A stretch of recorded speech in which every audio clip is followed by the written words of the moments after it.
My apologies. He is a corporate chef for Fork and Over restaurants. Got his start at the Papa's chain, Papacitos, Papados, all of those. Moved up into the corporate world, corporate chef for Fork and Over. You can find him at the Velvet Taco in Dallas and in Fort Worth. At, one more time, Mexican Sugar over in Plano, and Whiskey Cake over in Plano and up in OKC, and right next door at the ranch at Las Colinas. And he's going to make something super spicy today. He always does. Would you please welcome Chef John Franke. Hello, everybody. So if you can't hear me, I'm sorry. And I'm all stuffed up. These allergies are just kicking my butt lately. So, but anyway, so like he was saying, I'm the corporate chef for Fork and Over restaurants. We have Velvet Taco, one in Henderson 75, one in 7th Street in Fort Worth. We also have Whiskey Cake in Plano, Parker and the Toll Road. We have a Mexican Sugar up in Shops of Legacy. And then the Ranch at Las Colinas is right next door. We're open tonight for dinner. So when you're done walking around, you want some really good, big, bold Texas-style food, that's the ranch for you. Whiskey Cake is a little farm to fork. Mexican Sugar is sort of a contemporary Mexican food, and then Velvet Taco is just a hodgepodge of all kinds of international flavors and really cool and eclectic kind of combinations and fusions, all served in a tortilla. So since I represent all those different restaurants, not to confuse everybody, but we wanted to do something here, being the ZestFest, something that was spicy, using lots of chilies, and then that represents the brand. So we kind of crossed over. So we're gonna do a chicken tikka taco. Tikka is a kind of a yogurt-based, very spicy, tomato-y sauce that you find in India. And then, so we're gonna do that. We're gonna serve it with pico de gallo, which is very Tex-Mex, a tomatillo pico de gallo. Top it off with some queso fresco and some microgreens that are locally sourced on a tortilla. So you kind of get away with a best of both worlds there of getting some spice in your life and getting a little bit of some normalcy with the pico de gallo and stuff. So Jorge's here with me. He works over at the ranch. He's one of the junior sous chefs.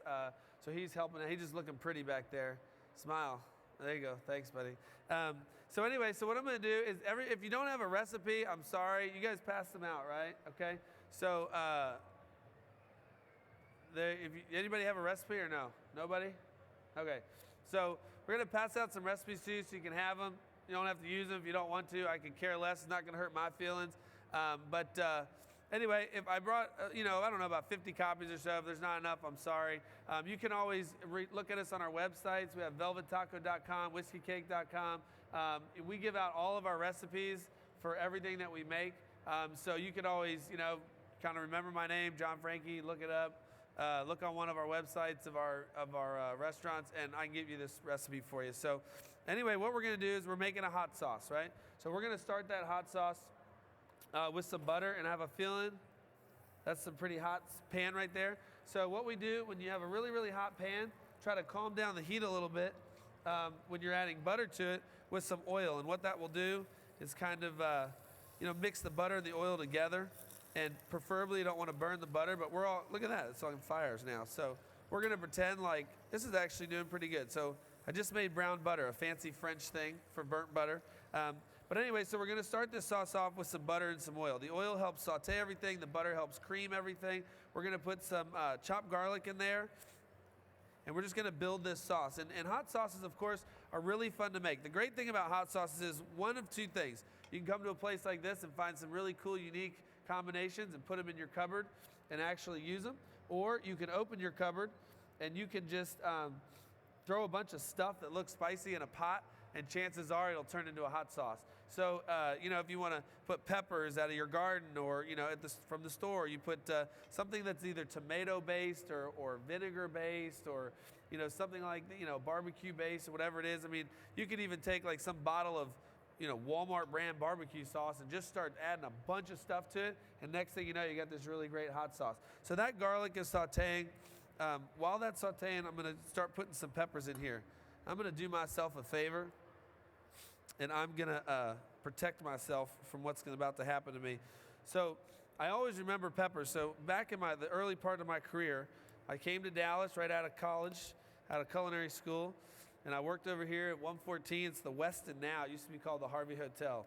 I'll never forget, I had a young man working for me that was cutting some jalapenos and some habaneros, and he made the horrible choice to go to the bathroom and not wash his hands before he went. And he came back into the kitchen. He was bent over, and he was, moaning and groaning about how much it hurt. And so we all thought, well, here's an opportunity to make it even worse. So we said, it will help. If you put heavy cream on it, it'll help. So he's in the cooler pouring heavy cream down his pants. It's coming down his legs. And he's like, it's not working. And we're like, yeah, no kidding, you knucklehead. So anyway, I'll always remember that. And I always try to, get those gloves on before I go in for the kill. Jalapeno is not so bad, but then we get into habaneros and some other stuff, it gets a little crazy.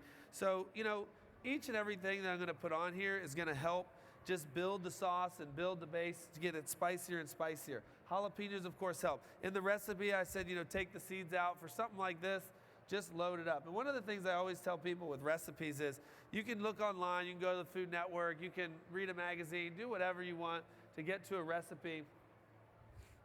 Yeah, that's fine. And, and say, I have to follow it exactly. A recipe to me is a guideline. It's just a thing that says, here's what should or should not be in that sauce pot or on that cutting board. And if you choose to add to it, well, then by all means, add to it.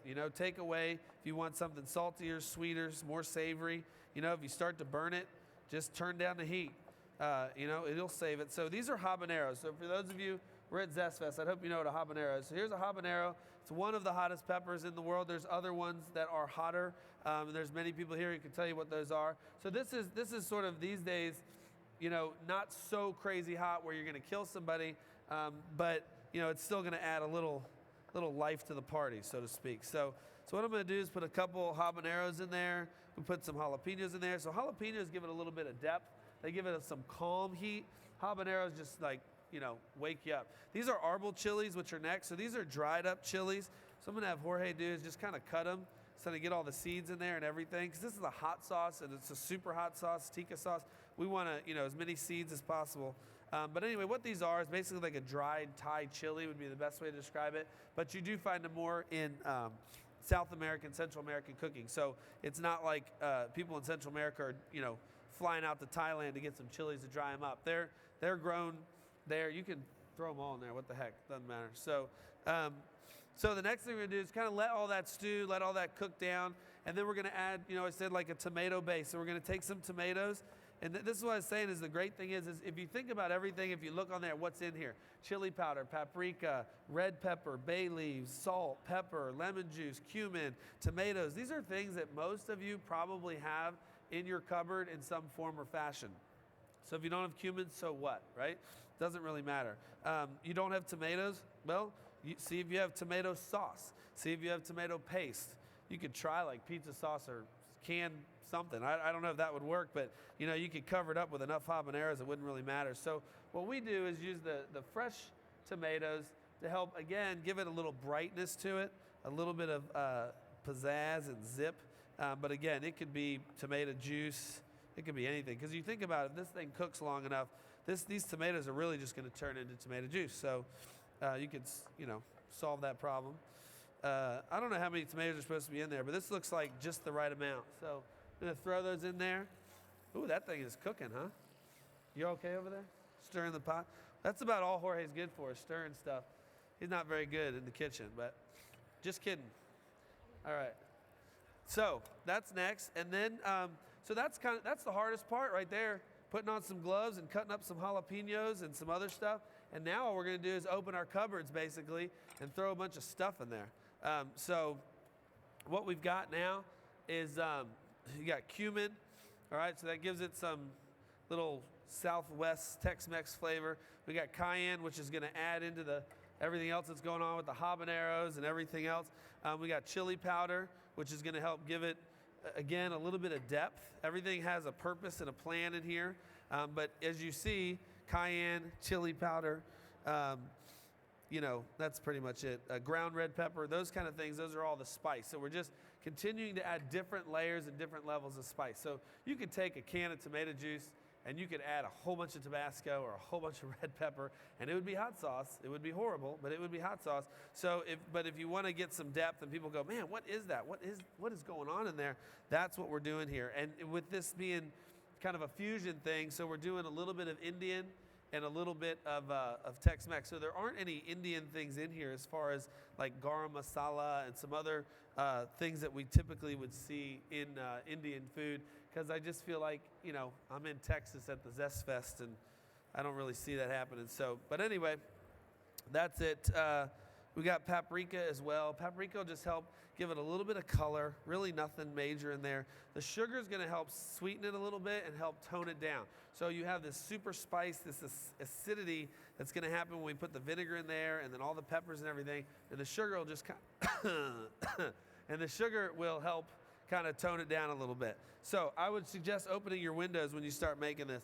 We have kosher salt and we have coarse ground black pepper. I'm a big fan of both kosher salt and coarse ground black pepper. Kosher salt, not because I'm Jewish, I'm not. It's just because it's if you get like Morton's kosher or other brands, they're a larger fleck. And so you have a little bit more control over it. If you're going to season a burger, you're going to, make a dressing. If you're going to bake, you'd want to use iodized salt, the very small stuff you want it to dissolve right away. But with the kosher salt, if you're like seasoning a steak, for example, if you put iodized salt on there, I'm standing way over here. I don't know how you're standing over there.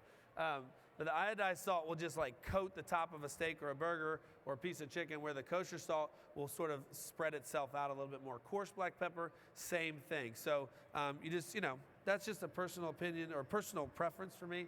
I'm going to put some bay leaves in there. The bay leaves are just going to be that little bit of savory. And you'd have to cook this for a long time for bay leaves to make a difference. Another option, you could put thyme. You could put basil, probably wouldn't be the right thing. Probably thyme or bay leaves is really, or parsley even, would be kind of your baseline. You've got the acidity, so you get the sharpness, you get the spice, you got the sugar to bring that down a little bit, and then you have that bay leaf or fresh herb that will help round it out completely on you. Then we have some lemon juice. I'm going to put a little bit of this in here, and then do one more fresh lemon. So that's fresh lemon juice, and I highly recommend that you use fresh lemon juice. It's not because I'm pretentious and I'm a chef and I tell you have to do everything that I say, because I really don't care. I'll never see you again. But I'm just here to suggest something for you. So if you go into the grocery store and there's a plastic container that looks kind of like this, and it says real lemon, it has a little green top, and you pop it off, that's not lemon juice in there. That's great for cleaning. That's great for cleaning mirrors and cleaning your floor. It's great if you want to flush your system out. But this is cheaper and fresher and better, and it is an actual real lemon. So you buy a lemon, it's like, 29 cents or something like that. And then the best way to do it is just kind of roll it around on a cutting board or a table. You can throw it in the microwave for 20 seconds or so, and it'll loosen up everything inside. A lot of times people have a hard time, like, oh, I can't get any juice out of there. But if you do that, it really loosens it up, and you can see, and there might be a seed or two. It's like, that's okay. We're going to blend the heck out of this thing. And, that's for your friends that come over you don't really like. They get the seed. So, but anyway, so you see all that juice that's coming out of there. It's not taking a lot of effort. And what fresh lemon or lime juice does for you, that little plastic jug of mysterious liquid won't do for you, is it gives you a very fresh, vibrant finish. So lemon juice and lime juice is a lot of times something, and even for a sauce like this you could do, but definitely for seasoning your chicken at home or fish, whatever, right at the end, you take a fresh lemon or lime and hit it with it, and it just brings everything together, and it gives you like kind of a, I don't know how else to describe that, but I'll say. So anyway, so the other thing we're going to do now is try to get some liquid in this thing. So we've got all these peppers going. It's kind of making this peppery paste.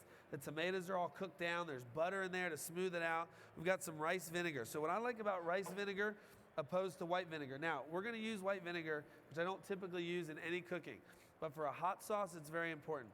What rice vinegar does, seasoned rice vinegar, comes with salt and sugar in it. So it's already sweet. So you have red vinegar, balsamic vinegar, apple cider vinegar, malt vinegar, all those but balsamic. All those other ones are very acidic, and they're very hard in your palate. They're hard back here. They'll kick you in the back of the head. White vinegar, again, kind of with that lemon stuff, is good for cleaning. And other things. It's not something you want to make a dressing. So if you want to make a lighter dressing for your salad, you say, hey, I'm going to have some vinegar, and I'm going to have some oil, I would not suggest using white vinegar. It is very hard. It's very coarse on your palate.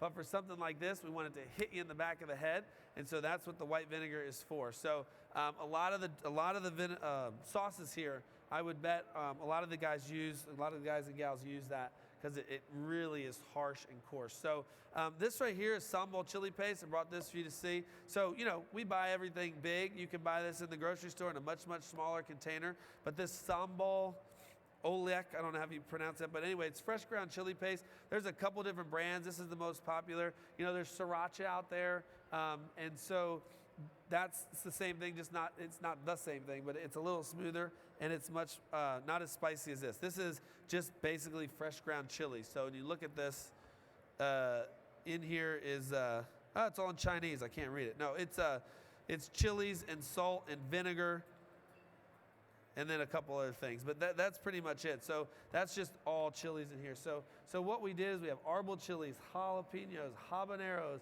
red pepper, cayenne, now chili paste, so you can see, right? So if we give you a small portion today, you'll be okay. If you eat a big portion of this, it's going to be a rough night. So you just want to be very careful with this. But anyway, so we're boiling all this together. And what this is the basis for a sauce. At Velvet Taco, we have a sauce that we make ourselves, which is pretty close to this exact sauce, and we call it heat sauce, and it's hot. And when you come in and get a taco and you don't like the way that I've made it and you don't like the combinations I've given you, you can add this little hot sauce to it to lighten up your life. So, but I joke with people, they say, oh, what sauce should I use? I'm like, neither one. Like this, I've put a lot of work into this.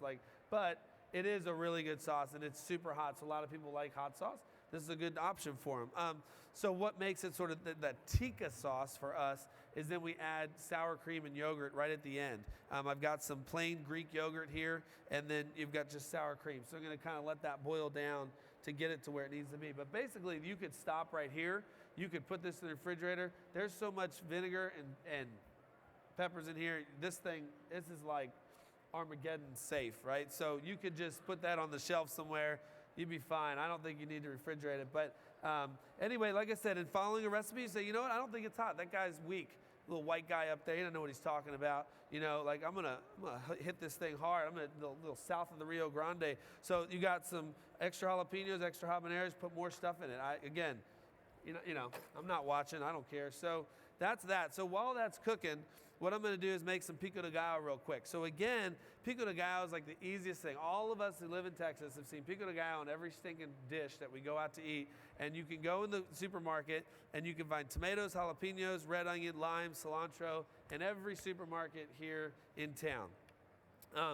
Tomatillos you may or may not find in every supermarket, but I will tell you the best way to find a tomatillo is to drive to a part of town that you're not super comfortable in, and go to a place called La Fiesta or a place that says El Supermercado or something like that, and walk in. And if you're of the white complexity like me, you will be very much of the minority, but everybody's super friendly there. And you say, ¿Dónde está el tomatillo? And they'll point you in the right direction. So, but some Krogers and Tom Thumbs and stuff have them. But basically what it is, it's a green tomato is the best way to put it, tomatillo.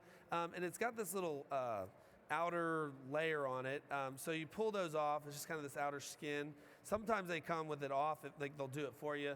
But typically you find it like that. And then when you cut into it, it's not spicy. A lot of people think that tomatillos are spicy. They're not. It's just it's almost like a cross between like an apple and a tomato kind of. It's not super sweet. It's very standard. If you have you've heard of salsa verde, green sauce or whatever in a Mexican restaurant, that's what's making it green. That's what the verde part is the tomatillas. So it's just a base, and then they'll go from there and add a bunch of jalapenos, cilantro, whatever else to spice it up and season it up. But that's what it is. So that's the way you do it. I'm just gonna zip together real quick. So bear with me because you might get bored on cutting this stuff up. So one thing that's real important to do is have sharp knives in your home. If you don't have sharp knives, it's fine. You know what?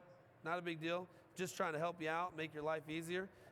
They don't have to be all big and burly knives, but you do want to have something that's sharp. Now, it's always funny. I go to a friend's house or something, and they have this little teeny steak knife, and they're like, I'm going to make some pico de gallo. I'll be ready at 9 p.m. Just you guys hang out there for about 5 hours. I'll make it. So, the bigger the knife, the quicker you're going to go. And you do this for a living, you get quick at it. And of course, drop it all over the floor too. So what I'm going to do is just dice this up. One thing that you don't want to do is, I love those guys that go to the little conventions and they talk with a little microphone and they say, come on over here, we're going to make some cut and dice and slice and chop and all, and they're doing this thing. And what they're doing is they're pulverizing the heck out of the vegetables, and they make this great salsa, which is fine.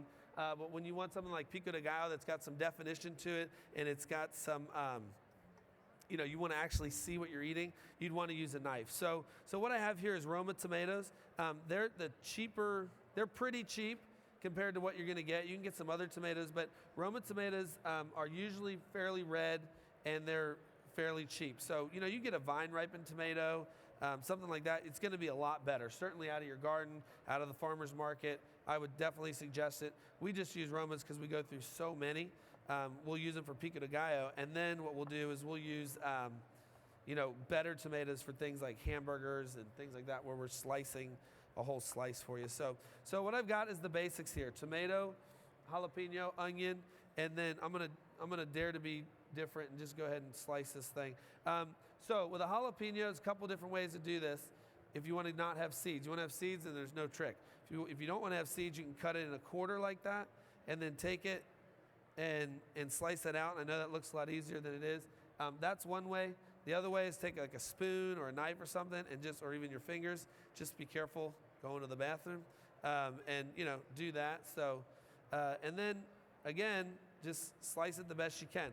What we try to do with pico de gallo is cut the vegetables a little bit bigger than the jalapenos, because you know, biting into a big piece of tomato is not really a big deal. Biting into a big piece of jalapeno could change your you know, change your day a little bit if you're not into spicy stuff.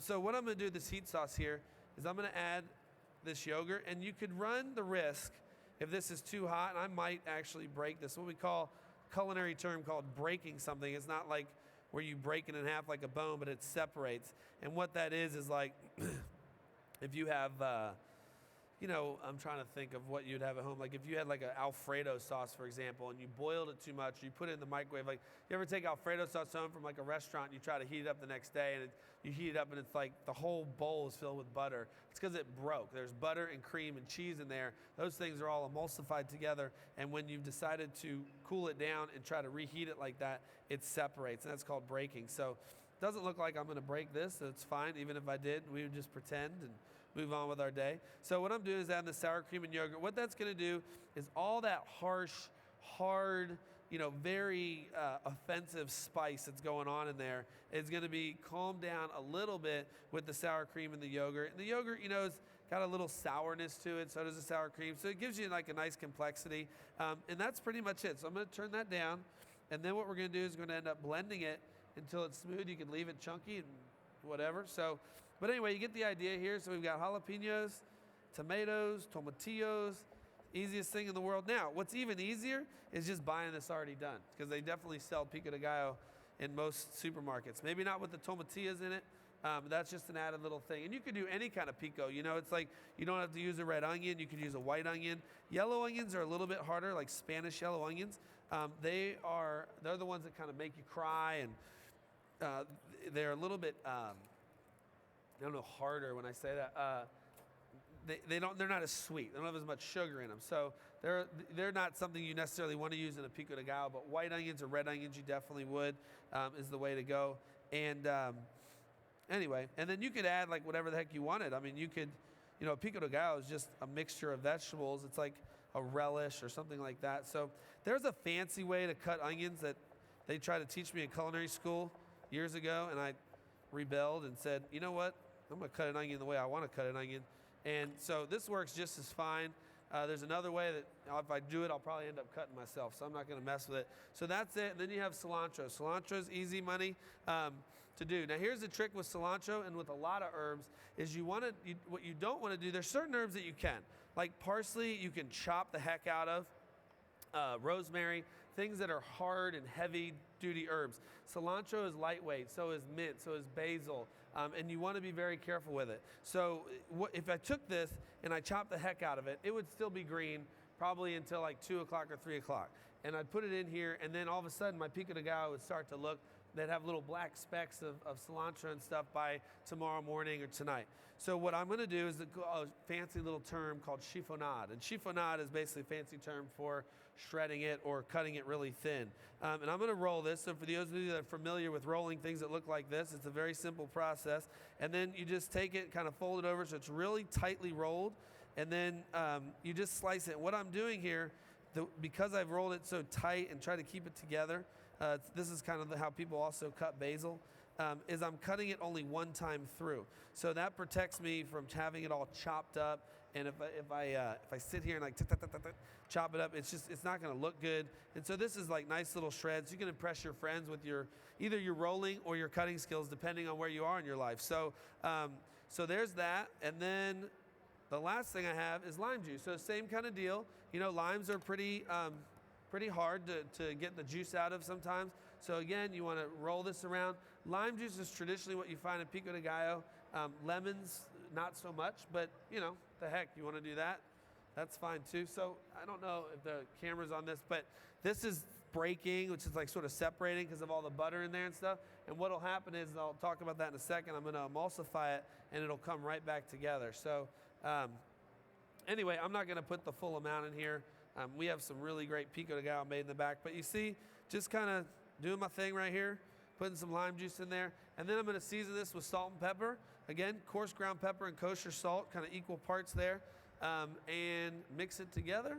And we have, hola. Oh, look at this. You can use my knife and not say please or thank you or anything. So anyway, so we have pico de gallo right here. So nice and fresh and light, and you see how easy that is. So it's like you go to the store, you buy a few vegetables, you cut them up, you put them in a bowl, and everybody thinks you're the greatest chef in the world. And you could say, well, I'm not really, but, you know, or you could say I am, you know, maybe people are. Maybe you guys are. Maybe better than me. It's fine by me. So anyway, going to try to clean up. I'm almost done, actually, believe it or not. And got a couple more steps here. Finish the process. We're going to have to blend this. So I keep coming back to this because, you know, one thing you want to do in a kitchen is try to do as many things at once as you can, get things done. So we've got our pico de gallo. We've got, let me put all this stuff down here. Save that for later. And we've got our queso fresco. So again, queso fresco is Spanish for cheese fresh or fresh cheese. And basically, it's sort of a Hispanic version, Spanish, Mexican of mozzarella cheese. It's a very plain Jane cheese. It doesn't have any specific, you know, over-the-top flavor. It's not like, you know, pepper jack cheese or cheddar cheese or, you know, Havarti dill, any, you know, Port Salut, whatever cheese is, blue cheese is very distinct. It doesn't have any of that. It's basically just, sometimes it's goat's milk, sometimes it's cow's milk. This is cow, and it's just what they call fresh cheese. It's very traditional in Mexican cuisine. And if you think about it, if you have a taco or you have Mexican food, you have like carnitas or barbacoa or something, it stands on its own. It doesn't need a lot. Maybe it needs some hot sauce. Then you have fresh vegetables on top of there, tomatoes, jalapenos. The cheese doesn't have to be this sort of Americanized or, you know, Europeanized, you know, all these different flavors to kind of cover up what's going on in there. Mexican food stands alone on its own. So stands alone on its own. That doesn't make, I guess that makes sense, right? Stands alone by itself. So what we do with this isn't a cheese that you would necessarily slice with a knife or anything. You basically just take a little piece, cut it off, and it'll just kind of, as you crumble it, you know, as you just kind of start to pull apart at it, it'll just crumble into little teeny pieces, and you can see it's kind of like more like a firm ricotta or a crumbly mozzarella is the best way to put it. And it just adds, you know, a little bit of cheese without overpowering everything else on the plate. And that's something you can find in most supermarkets, I think, but you certainly can find it in the barrio, as we say. So down in where all the Hispanic supermarkets are and stuff. And there's all different kinds. There's also fresh cheese or crema where it's like it's almost like yogurt, like almost pours right out. So that's a good option as well. So what we've got our pico de gallo, we've got our queso fresco, we've got our sauce, we've got some chicken here. So basically on chicken, I'm not gonna bore you and sit up here for an hour and talk about how to marinate chicken and cook chicken. To be honest with you, any Kroger, Tom Thumb, even Walmart, they have those chickens out there, right? So they cook their chickens, and you go in there and you just buy one and you pull it apart, pull it off the bone, and you're gonna get a much better product than if you did like chicken breast. Everybody likes to go and buy chicken breast and they grill it and they cut it and it's like these little slices and cubes. It's fine, but you're not gonna get like the thigh meat. You're not gonna get a sort of a slow roasted flavor. So that's what I like to do. At the restaurant, what we do is we actually brine it overnight in a liquid of water with lemon, thyme, garlic, peppercorns, as well as sugar and salt. And so that sort of infiltrates the meat, gets a little tender, add some flavor to it. Then we marinate it on the outside. We'll do a mixture of herbs and oil and garlic and some other stuff and rub that around it, and then we roast the chicken. Then from there, we pull the chicken. And so when you have tortilla soup at the Ranch Las Colinas, if you have a chicken cheese melt or a chicken salad we have Whiskey Cake, it's pulled chicken. If you have tacos at Velvet Taco or Mexican Sugar, it's pulled chicken. So we like the idea that it's legs, thighs, breasts, all mixed together, no skin in there, so you don't have little pieces of weird stuff. Every now and then you get a surprise of a bone if somebody wasn't paying attention, so we try to be careful of that. And that's pretty much it, and then you have a better product in my mind. So basically, this is the result of all that process, and you could easily do that at the store, buy a whole chicken and go through the process of brining it and cooking it, or just cook it and it's fine, and pull it, and you'll get a much better result, and it's a heck of a lot cheaper. A whole chicken is like $1, I don't know, like $1.50, $1.80 a pound maybe at the grocery store, where chicken breast might be like $5 or $6 a pound, or $4 a pound, depending on which kind you get. Now you're not going to get everything from the chicken, but the other side of that is if you're really a good cook and you want to make chicken soup or something else or sauce, you have all the bones. So you can take, you get sort of the best of both worlds with that, doing it that way. So that's one way. I'm going to try to blend this. My pot's kind of big, but basically, we've got all the seeds, the tomatoes and everything in there. This is a trusty little tool to have in your kitchen. I don't have that thing. I don't want to burn or do the microphone. But anyway, you could use a blender too. That's fine. This kind of helps because you don't have to take everything out of the pot. And basically, you just sit there. And what I'm trying to do is finalize everything. So if I left this chunky, a couple things would happen. One, it'd be fine. It wouldn't look as smooth and as creamy and lovely, but it would still taste the same. But you run the risk of somebody biting into a jalapeno in one bite and a habanero in one bite and something else another bite. So this will finish everything and blend it all up together. The other thing that I'm doing here, as I mentioned earlier, is called emulsifying. So emulsifying is forcing two things that don't belong together. So like oil and vinegar, you say me and my ex-wife are like oil and vinegar, right? So nobody's going to emulsify us. But you say like oil and vinegar are like, not meant to be together. Yeah, we're done. You ready? Okay, ready. So when you emulsify it, by doing this little blade that's in there that's turning like that is adding air. So it's like making ice cream or something. That's an emulsification, making a vinaigrette. So sometimes you go to the grocery store and you see like low-fat vinaigrette or some kind of Italian dressing, and it's separated. It's got two parts to it. The oil's on top. You shake that up. You bring it back together for a short time. But if you were to throw that into a jar or something and throw this in there, it'll emulsify it. It'll bring it together. And there's ways to do it where things will last forever, like a mayonnaise. All that was eggs and oil at one time. And the more and more you mix that, it turns into a creamy mixture. So what we're left here with is like a nice creamy tikka sauce. And I'm going to plate this up, and then we are done. And you guys can eat some yummy stuff. So at the restaurant in Velvet Taco, the Ranch, Mexican Sugar, we serve our tacos and little things like this. So what I'm going to do, actually I'm not going to do it there because I'll burn myself, is a little stand here. You don't have to use these. You can use a plate or something. No big deal. I'm going to put a little piece of paper in here. One of the things with tortillas you can do, corn tortillas, flour tortillas, whatever. If this was like I wouldn't do it on an electric burner, but like a gas burner or something, or even a grill. And what you could do is kind of like throw the tortillas down on there, and they'll kind of char up within seconds. So right on top of the gas. We're going to use little small corn tortillas for you guys. You could use, any size you want, large, small, whatever. Again, there's no tortilla police watching out for you. I got this little patty paper here to make it fancy. But I'll tell you what, the great thing about tacos is you could take the sauce, the cheese, the pico, the meat, lay it on a table, tell everybody have fun. I'm going back to watch TV. You're on your own. And everybody can make their own thing. So what I'm going to do here is let's pretend like this chicken is warm. I've got some warm pulled chicken, fresh from Walmart, right? Whatever you want to do. And then we're going to put a little bit of this sauce on there. I had a spoon over here somewhere. I don't know what happened to it. Look at this, trusty spoon. So we have this is where the fusion part comes in. So we have this sort of Indian-ish tikka sauce that's going to go right up on top. And, as much as you want or as little as you can handle. Depends on what you want your night to be like. And then We're going to put some pico de gallo. Oh, man, that's the worst when that happens. That spoon's toast. All right. And then we're going to put some of this fresh, vibrant pico de gallo on top of there. And then we got our queso fresco.